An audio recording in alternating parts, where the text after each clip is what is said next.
స్వతంత్ర ఉద్యమ చరిత్రలో అనేక ఘట్టాల గురించి వారు ప్రస్తావించినారు. భారత స్వతంత్ర చరిత్రలో ఎన్ని ఘట్టాలు ఉన్నాయో అంతకంటే ఎక్కువ ఘట్టాలు తెలంగాణ ఉద్యమ చరిత్రలో కూడా ఉన్నాయనే విషయాన్ని మనం మర్చిపోవద్దు.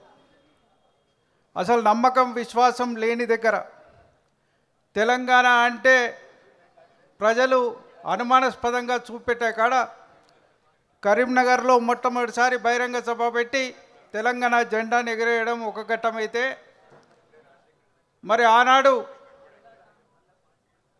స్థానిక సంస్థల ఎన్నికల్లో గులాబీ జెండాను ఎగరవేసి రాష్ట్ర శాసనసభ ఎన్నికల్లో 2004లో అధికారంలోకి వచ్చి కేంద్రంలో మంత్రిగా రాష్ట్రపతి ప్రసంగంలో తెలంగాణ గురించి చెప్పించి అనేక కార్యక్రమాల్లో ముందుకు తీసుకుపోయిన నేపథ్యం ఉంది. ఒక్కొక్కటి ఒక్కొక్క ఘట్టంగా మనం భావించాలి. అందులో కీలకమైన ఘట్టం నవంబర్ 29 అనేది మనం అందరం గుర్తుంచుకోవాలి.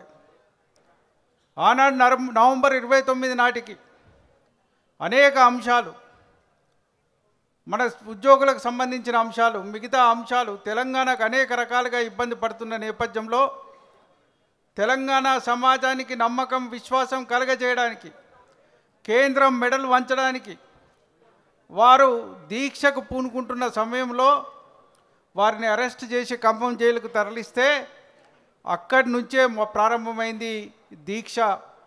ఆ దీక్షనే 11 రోజుల పాటు కొనసాగడం, అదే చారిత్రాత్మకమైన డిసెంబర్ 9 డిక్లరేషన్కు పునాదులు వేయడం అనేది మన చరిత్రలో ఎవరు మర్చిపోలేని సంఘటన అనేది ఈ సందర్భంగా నేను మనవి చేస్తున్నా.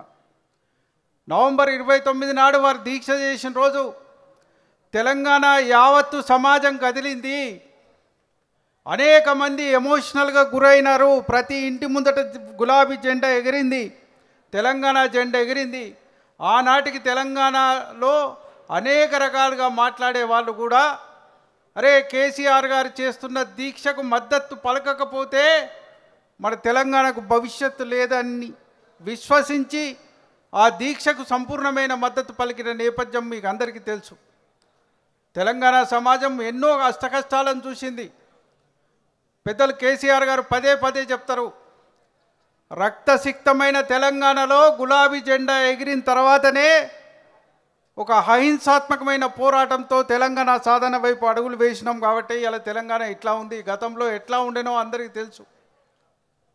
నిజాం కాలం, రజాకారులు, సాయుధ పోరాటాలు, మరి అనేక తీవ్రమైన ఉద్యమాలు, తెలంగాణ ఉద్యమాలు ఎప్పుడైతే అణచివేయబడ్డాయో గతంలో, అప్పుడు హింసాత్మక ఉద్యమాల వైపు సమాజం నడిచింది. యువత అంతా అటువైపు వెళ్ళింది.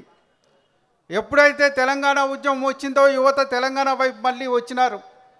ఇవాళ నిర్మాణాత్మకమైన దశలో తెలంగాణ నిర్మాణానికి కేసీఆర్ కదిలినారు కాబట్టి వారు వెంబడి ఉన్నారు. ఇవాళ ఏదైతే స్వతంత్ర ఉద్యమంలో క్విట్ ఇండియా కావచ్చు, ఉప్పు సత్యాగ్రహం కావచ్చు, విదేశీ వస్తు బహిష్కరణ కావచ్చు, ఇట్లా అనేక సంఘటనల సమారోహమే ఎట్లయితే స్వతంత్ర సాధించినామో తెలంగాణ ఉద్యమంలో కూడా అనేక ఘట్టాలు ఉన్నాయి. ఈ ఘట్టాలన్నింటినీ కూడా మనం దిగ్విజయంగా సెలబ్రేట్ చేసుకోవాల్సిన అవసరం ఉంది, బాధ్యత ఉంది, కర్తవ్యాన్ని ప్రజలకు గుర్తు చేయాల్సిన అవసరం కూడా ఉందని చెప్పి ఈ సందర్భంగా నేను మనవి చేస్తున్నాను. అనేక ఘట్టాలు ఉన్నాయి. దాంట్లో కీలకమైన ఘట్టం నవంబర్ 29 దీక్షా దివస్. ఆ రోజు పూనుకున్నారు కాబట్టి సమాజం మొత్తం కదిలింది, కేంద్ర ప్రభుత్వం కదిలింది, డిసెంబర్ 9 ప్రకటన చేసింది. దీన్ని దిగ్విజయంగా మనం జరుపుకోవాల్సిన అవసరం ఉంది. ప్రజల్ని మరొక్కసారి చైతన్యవంతం చేయాల్సిన అవసరం ఉంది.